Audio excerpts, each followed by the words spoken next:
नमस्कार, बोलता हिंदुस्तान में आपका स्वागत है। आज हमारे साथ ऐसी शख्सियत हैं जिन्होंने कर्नाटक की राजनीति में बीजेपी को घुसने से एक तरह से रोका।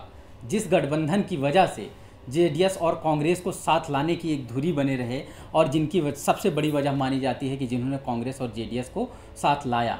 उस समन्वय समिति के मेंबर भी होने के साथ साथ सेक्रेटरी जनरल भी हैं जेडीएस के, और तमाम उस राजनीति को देख और समझ रहे हैं जो गठबंधन के इर्द गिर्द घूम रही है और जो 2019 में बीजेपी की सबसे बड़ी उम्मीदों को एक तरह से ख़त्म कर देती है। वो चीज़ गठबंधन ही है। तो क्या 2019 के लिए सच मान लिया जाए कि गठबंधन से ही हारेगी बीजेपी?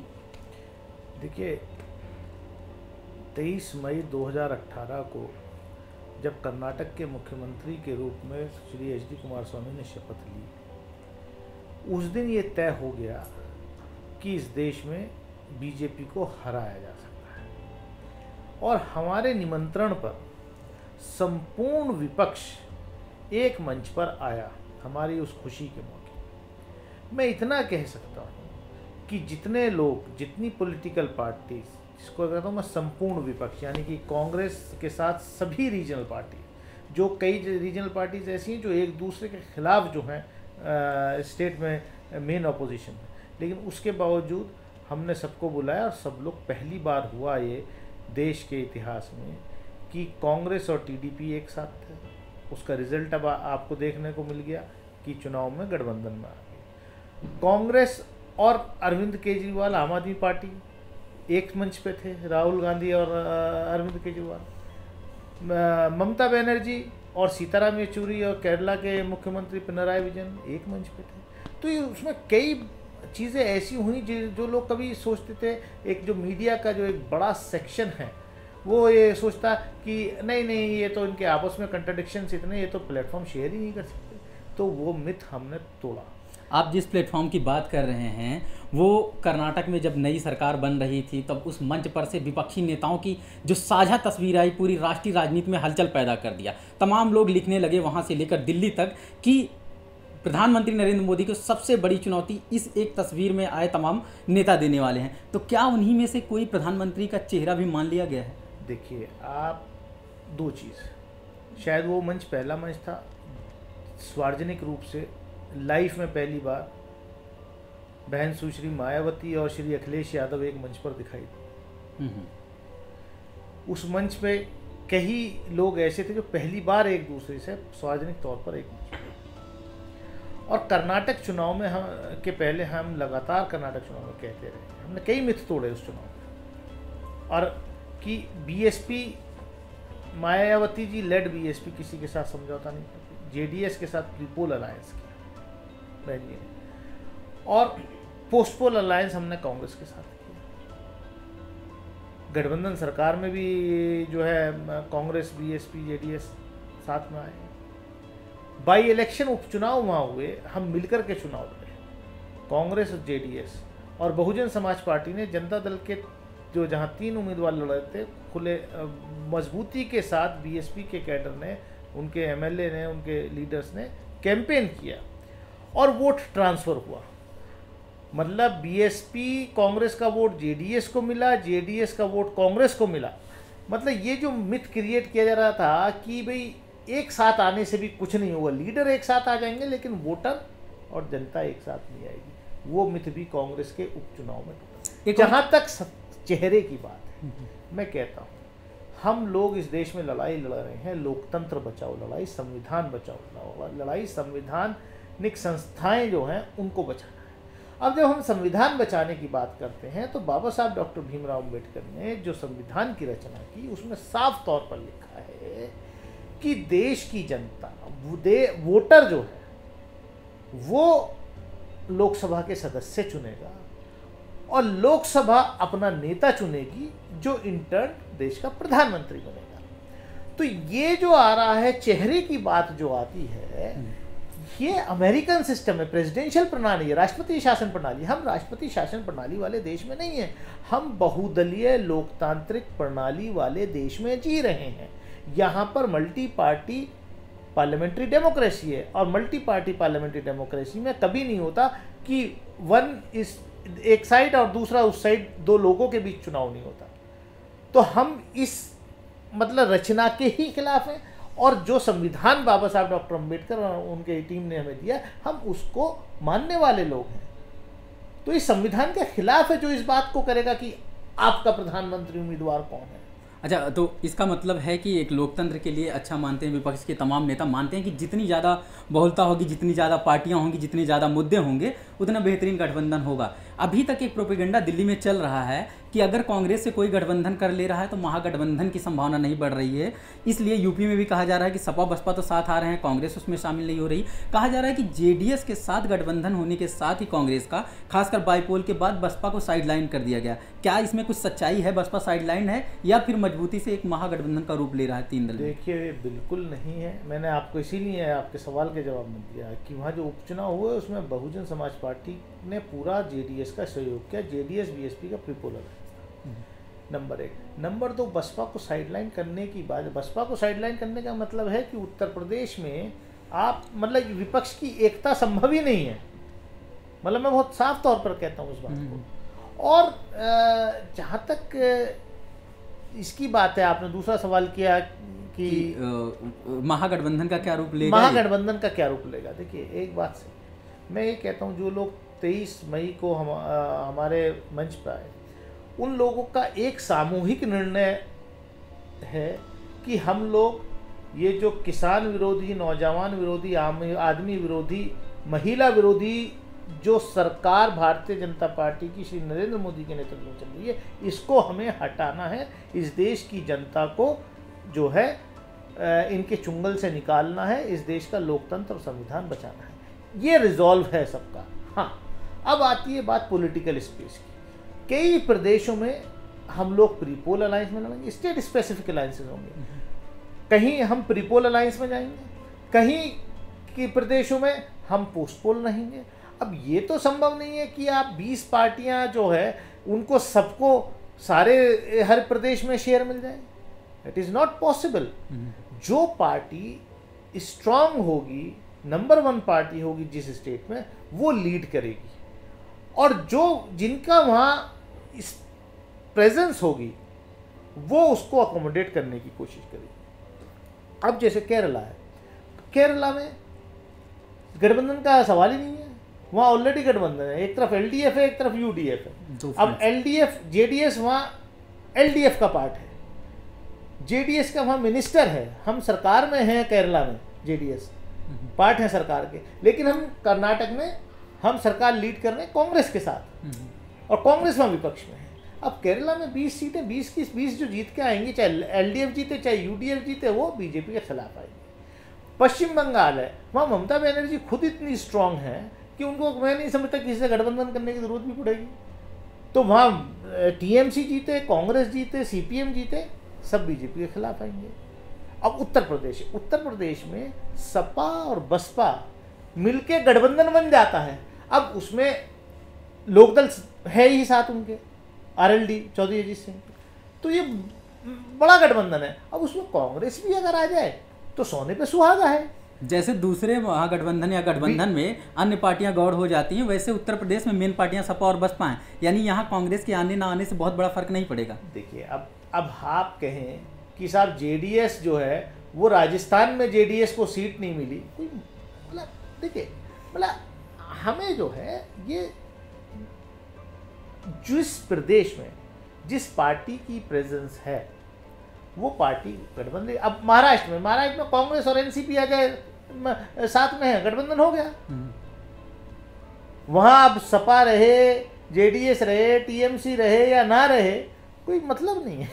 मतलब जो बड़ी पार्टियां हैं उनके साथ आने पे एक बड़ा अलायंस बन जाता है, फिर जो अन्य पार्टियां अगर वो आ जाएं तो बड़ी बात है, लेकिन सोने पे सुहागा है। हाँ, हम तो कह रहे हैं। तो देखिए, एक चीज क्लियर है इसमें कि जितनी पार्टीज, जितने लीडर्स 23 मई 2018 को श्री कुमार स्वामी के शपथ ग्रहण समारोह में शामिल हुए थे, उनका एक सामूहिक संकल्प है कि हमें ये जो आम आदमी विरोधी सरकार श्री नरेंद्र मोदी के नेतृत्व में दिल्ली में बैठी है, इसको हमें उखाड़ फेंकना है, और ये जनता की आवाज़ है। और जनता ने गठबंधन की राजनीति पे मोहर लगाई है। कर्नाटक के उपचुनाव में जो हम लोग मिलकर के चुनाव लड़े, जो उसका रिजल्ट आया, जनता ने भी उस पर मोहर लगा दी है। जनता भी चाहती है कि विपक्ष जो है गठबंधन करके चुनाव लड़े और बीजेपी को हराए।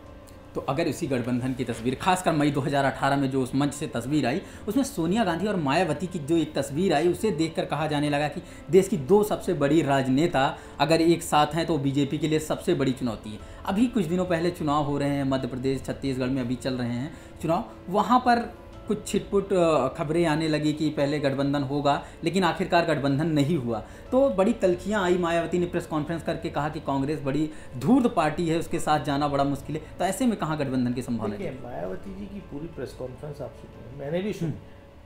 उन्होंने प्रेस कॉन्फ्रेंस की शुरुआत में ही कहा कि श्रीमती सोनिया गांधी और श्री राहुल गांधी की वो बेहद इज्जत करती हैं और वो सीरियस थे इन प्रदेशों में चुनावपूर्ण गठबंधन हो।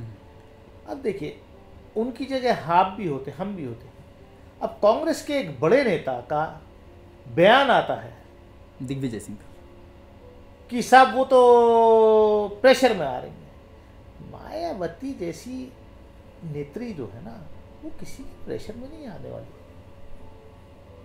वो संघर्ष से निकली हुई लीडर है। तो मतलब अब क्या कर, अब कांग्रेस को कम से कम उस बयान से, मतलब हम ये नहीं, मायावती जी ने, मैं कोई किसी का वो नहीं कर रहा, किसी की वकालत नहीं करना, ना इधर ना उधर, लेकिन बहुजन समाज पार्टी के राष्ट्रीय उपाध्यक्ष ने कांग्रेस अध्यक्ष श्री राहुल गांधी के खिलाफ एक अभद्र टिप्पणी की थी अपनी पार्टी के कैडर्स के बीच में। बहन मायावती जी ने 24 घंटे के अंदर केवल ना निलंबित किया बल्कि पार्टी से बर्खास्त कर दिया। बिल्कुल, ये और कांग्रेस का एक इतना बड़ा सीनियर लीडर इस तरीके की टिप्पणी करता है और कांग्रेस उस पर मतलब एक्शन नहीं, एटलीस्ट कम से कम उसको अपने आप से डिसोसिएट कर लेना चाहिए। मतलब ये सब चीज़ें हैं, अब उसको पब्लिक में नहीं उन चीज़ों को लेकर के जाना चाहिए। लेकिन एक बात ज़रूर है, मैं फिर रिपीट कर रहा हूँ कि संपूर्ण विपक्ष एक बात पे इकट्ठा है कि हमें देश में लोकतंत्र बचाना है, संविधान बचाना है, तो बीजेपी को हटाना पड़ेगा। यानी पार्टियों को अगर साथ आने में कोई बाधा हो रही है तो उन पार्टियों को अपने ही अंदर एक्शन ले करके ये करना चाहिए कि महागठबंधन रूप ले सके। ये तमाम बातें इसलिए भी की जा रही हैं, उत्तर प्रदेश की राजनीति से भी इसलिए जोड़ रहे हैं क्योंकि पहले प्री पोल अलायंस कर्नाटक में पहले बसपा के साथ हुआ जेडीएस का, उसके बाद कांग्रेस के साथ मिलकर के सरकार बनाई गई और कांग्रेस, बसपा और जेडीएस अभी साथ में हैं। उसी तरह की थीम पर पूरा उत्तर प्रदेश में गठबंधन की बात हो रही है और अन्य राज्यों में भी, महाराष्ट्र में भी बात हो रही है। इसीलिए हम बार बार कांग्रेस का भी सवाल कर रहे हैं, बसपा का भी सवाल कर रहे हैं। एक चीज़ खास देखी गई, देवगौड़ा जी की जो पॉलिटिक्स रही है हमेशा एक बहुजनों की जो बात करने वाली रही है, और उसमें अभी आपने जिस तरह से बात की उसमें भी कहा कि बसपा का एक्शन जो रहा है, उन्होंने तुरंत 24 घंटे के अंदर एक्शन ले लिया और काम किया। कांग्रेस उस चीज़ में देरी कर रही, एक अप्रिय स्थिति है, सोचने में थोड़ी दुविधा की स्थिति है। जैसा कि दो बयान है एच डी देवगौड़ा जी के, दो बयान हैं। एक बयान है कि मायावती जी प्रधानमंत्री बनने के लिए काबिल हैं और वो योग्य हैं। उसके बाद कहते हैं राहुल गांधी जी बहुत योग्य हैं, उनसे ज़्यादा और किसकी संभावना है। दोनों लोग को योग्य बता रहे हैं। ऐसी विकट स्थिति आती है कि जेडीएस के सबसे बड़े नेता को या जेडीएस के नेता गणों को सबको मिल करके ये फैसला लेना हो कि किसके साथ जाएंगे, कांग्रेस के साथ या बसपा के, तब क्या सिचुएशन? देखिए, आप अभी हमसे पूछें कि साहब क्या चंद्रबाबू नायडू प्रधानमंत्री बनने के योग्य हैं, तो मैं क्या ये कहूँगा नहीं उनमें योग्यता नहीं है। आप पूछें कि अखिलेश जी योग्य हैं, क्या मैं ये कहूँगा योग्यता नहीं है। आप पूछें ममता जी योग्य हैं, क्या मैं ये कहूँगा योग्यता नहीं है। अरे भाई, विपक्ष के में जितने लीडर हैं वो सब योग्य हैं और कम से कम मौजूदा प्रधानमंत्री से ज़्यादा योग्य हैं इस देश को चलाने के लिए। विपक्ष के तमाम नेताओं को मौजूदा प्रधानमंत्री से ज़्यादा योग्य माना जाता है। जी। दक्षिण में भारतीय जनता पार्टी कितनी पैठ लगा पाई है, या फिर वहीं पर है जैसे माना जाता था कि हिंदी भाषी बेल्टों में रहने वाली भाजपा आज भी दक्षिण भारत में अच्छी पैठ नहीं बना पाई? देखिए, दक्षिण भारत में भाजपा केवल कर्नाटक तक सीमित थी। 2-3 सीट उनकी आंध्रा में आ गई थी पिछली बार चंद्रबाबू नायडू जी के साथ अलायंस की वजह से। आंध्रा खत्म, कर्नाटक में अब जेडीएस और कांग्रेस मिलके आ गए तो वहाँ 28 में 17 सीट थी बीजेपी की, अब वो जो है 7 भी नहीं बचेंगी। तो बीजेपी तो मतलब साउथ में बीजेपी का तो मतलब ही नहीं है, ख़त्म हो गया। अब बीजेपी जो है नॉर्थ की जो वो है उनकी जो प्रेजेंस है नॉर्थ में वो सब प्रदेशों में मैक्सिमम है। गुजरात में 26 में से 26 हैं, राजस्थान में 25 में से 25 हैं, छत्तीसगढ़ में जो है पूरी की पूरी हैं, मध्य प्रदेश में 2 छोड़ के सब है। तो यानी बढ़ने की गुंजाइश नहीं, अब घट ही सकती है। उत्तर प्रदेश में 80 में से 73 है। अब या तो सीटें बढ़ानी पड़ेंगी बीजेपी को कि प्रदेश में बजाय गुजरात में 26 में से लेकर के जो है 52 कर दो, जो अभी संभव है नहीं। तो संभव नहीं है। देखिए बीजेपी का जाना तो तय हो गया है। फर्क से बस सिर्फ बात यह है कि विपक्ष जो है वो समन्वय के साथ, मैं नहीं कह रहा संपूर्ण विपक्ष चुनावपूर्ण गठबंधन ही करे, मैं कह रहा हूं सिर्फ अगर विपक्ष समन्वय के साथ चुनाव में जाएगा तो बीजेपी का हश्र बहुत बुरा होगा। समन्वय की बात कर रहे हैं आप, समन्वय समिति की एक मेंबर होने के नाते भी आपसे एक सवाल कर लेते हैं, कितना इंटरनल समन्वय है, आंतरिक रूप से कितना अच्छा कोऑर्डिनेशन है, खासकर कर्नाटक में? उसी धुरी को हम आगे ये जोड़ा जाए क्योंकि उसी मंच से पूरा परिकल्पना बनाई जा रही महागठबंधन के। कितना समन्वय है? क्या बसपा नेताओं की जो बयानबाजी है वो थोड़ी सी नाराज़गी है, मंत्री का इस्तीफा थोड़ी सी नाराज़गी है, मुख्यमंत्री कुमार स्वामी का कई बार नाराज़ हो जाना कि काम पर दबाव पड़ रहा है, सरकार अच्छे से कोऑर्डिनेट नहीं कर पा रही, क्या ये बस छिटपुट घटनाएँ हैं? आगे ये चलता रहेगा गठबंधन लोकसभा के बाद? देखिए तो आपने समन्वय समिति की बात करी, 5 सदस्यीय समन्वय समिति, उसमें मुख्यमंत्री, उप मुख्यमंत्री, वर्तमान मुख्यमंत्री और मैं उसका संयोजक हूँ। हमारा समन्वय बहुत बढ़िया चल रहा है। चुनाव पूर्ण हम एक दूसरे के खिलाफ लड़े थे और समन्वय के लिए ही शायद हम सामने आए हैं। राहुल जी ने एक चुनाव पूर्ण रैली में कहा कि जेडीएस तो बीजेपी की बी टीम है, जेडीएस में एस स्टैंड्स फॉर सन, लेकिन उसके 2 घंटे बाद हमने एक टीवी चैनल को कहा कि ये राहुल जी ने नहीं कहा, राहुल जी को स्लिप पकड़ाई गई लोकल लीडर द्वारा, उन्होंने वो पढ़ दी। तो कहीं ना कहीं हमें रास्ता खुला रखना चाहिए, ये मेरी सबको एडवाइस है। और वो खुला हमने रखा रास्ता, इसीलिए वो संभव हुआ कि हमने रिजल्ट आने के 2 घंटे के अंदर हमने सरकार बना दी, गठबंधन बना दिया।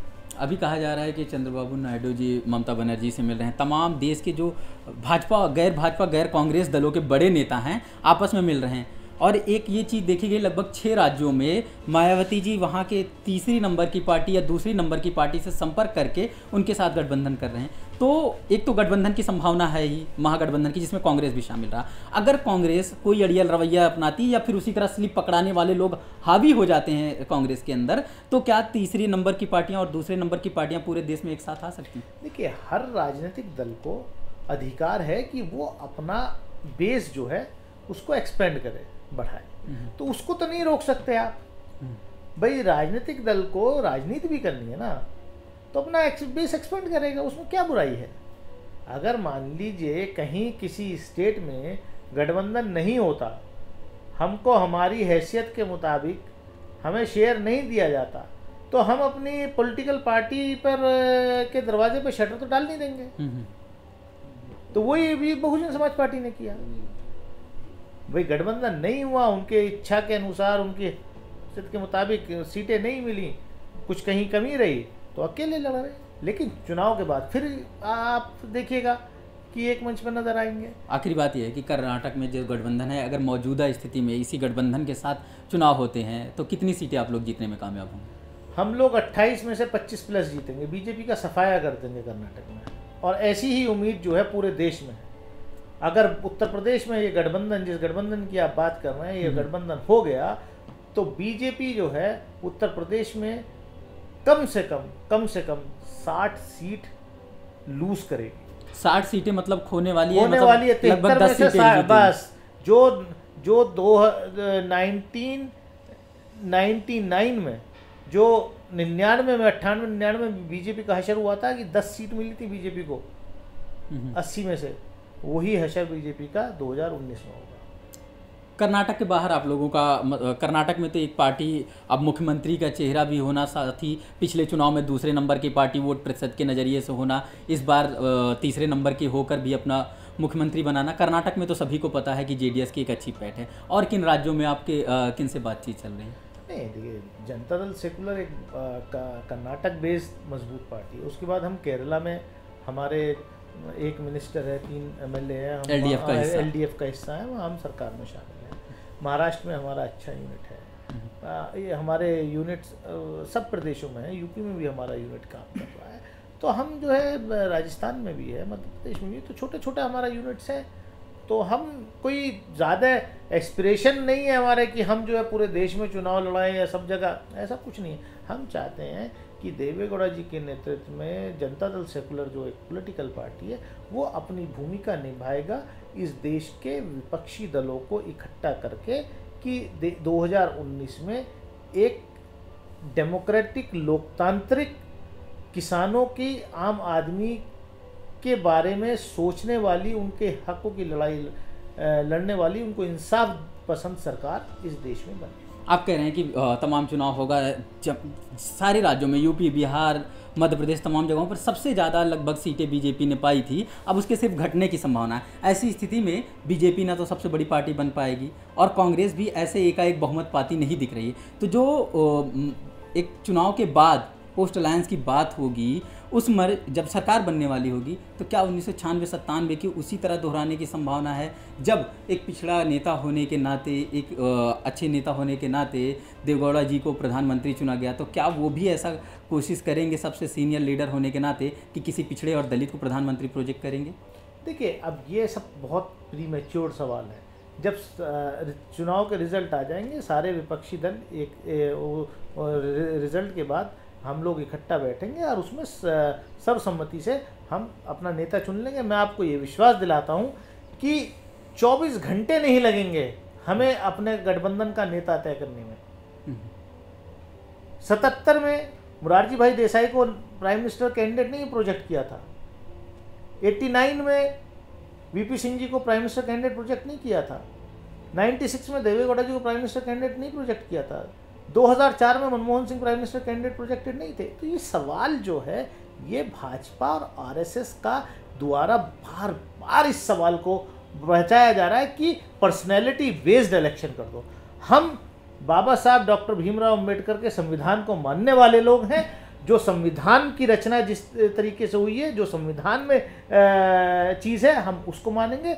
वोटर लोकसभा के उम्मीदवारों को लोकसभा के सदस्य तय करेगा और लोकसभा के सदस्य, लोकसभा अपना नेता चुनेगी जो देश का प्रधानमंत्री। यानी कि जो पर्सनालिटी बेस्ड सवाल है वो कम से कम उसमें बीजेपी आरएसएस का फायदा होता है, क्योंकि वो उसी तरह से मोदी वर्सेस कौन का हाइप क्रिएट करना चाहते हैं। महागठबंधन या विपक्ष के तमाम नेताओं का ये फोकस नहीं है। एक आखिरी कमेंट, एक मोटे अंदाजे तौर पर, हम दानिश अली से सिर्फ कर्नाटक की सवाल तब करते जब वो सिर्फ जेडीएस या कर्नाटक से ही जुड़ी राजनीति को जानते होते। उत्तर प्रदेश से आधार, राजनीतिक आधार होने के बाद कर्नाटक तक की राजनीति, उत्तर प्रदेश से कर्नाटक तक की राजनीति में देखते हुए लगभग 300 लोकसभा सीटों पर अगर आप नज़र बनाए रख सकते हैं, तो पूरे देश की इस सिनेरियो पर एक फाइनल कमेंट हम पूछना चाहते हैं। कहाँ पार्टियाँ, खासकर भाजपा और कांग्रेस, लोकसभा में कितने पर आपको आते दिख रही हैं, खासकर भारतीय जनता पार्टी की रूलिंग पार्टी?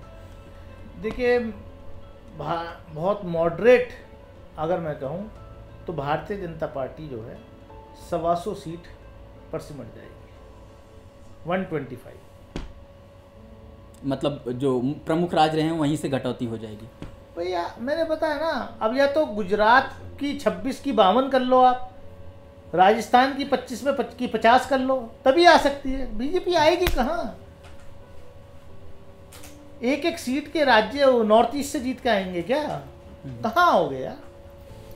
तो आप एक प्रवक्ता भी हैं, तो हम हमेशा मीडिया पर एक सवाल करते हैं, आखिर सवाल सबके से, क्योंकि प्रवक्ता हैं, तमाम मीडिया में जाते हैं, जो दिन रात टीवी चैनल पर हिंदू मुस्लिम, मंदिर मस्जिद, इस तरह के मुद्दे उठाए जाते हैं। राम मंदिर फेवरेट टॉपिक हो गया है मीडिया का बातचीत करने का। और खासकर भारतीय जनता पार्टी में एक प्रवक्ता हैं संबित पात्रा, जो तमाम इन्हीं बातों को और बड़ी बेशर्मी से इस तरह से लोगों को कम्युनल कमेंट करते हुए बातें करते हैं। तो क्या टीवी मीडिया पे जो डिबेट है वो कहीं ना कहीं प्रो बीजेपी आरएसएस खेल रहा है हिंदू मुस्लिम करने में? देखिए, electronic media pro BJP RSS ही नहीं खेल रहा है। इलेक्ट्रॉनिक मीडिया का एक बड़ा सेक्शन जो है इस देश में डिससर्विस कर रहा है। जो सही मुद्दे हैं उनको साइडलाइन करके अपना एजेंडा, सरकारी एजेंडा, एक बड़ा सेक्शन जो है मीडिया का, वो चलाने की कोशिश कर रहा है। लेकिन इतना भी है कि अब देश की जनता को इतना आप मूर्ख मत समझिए, देश की जनता भी सब समझ रही है। मैं बार बार कहता हूँ, we are the largest democracy in the world, we are the one of the youngest democracy in the world, but we are the most matured democracy in the world. जो लोग अगर इस देश की जनता के, इस देश के इलेक्ट्रेट की विजडम पर अगर सवालिया निशान लगाते हैं तो वो अपने आप को धोखा दे रहे हैं।